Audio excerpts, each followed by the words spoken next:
Hello children, today we are going to learn the letter Q. Let's look at the picture and learn the words that start with the letter Q. Q for queen. Q for quail.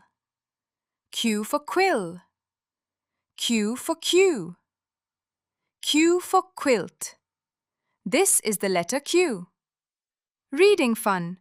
Now let's read a short story together. The queen saw Quail and Quill. Green quilt is on the floor and the children are standing in a queue. STEAM activities. Let's do some fun activities together. S. Tell the students that quail is a beautiful bird. T. Listen to the letter Q by watching the video. E. Make a queue of students in the classroom. A. Draw quilt on paper sheet and color it. M.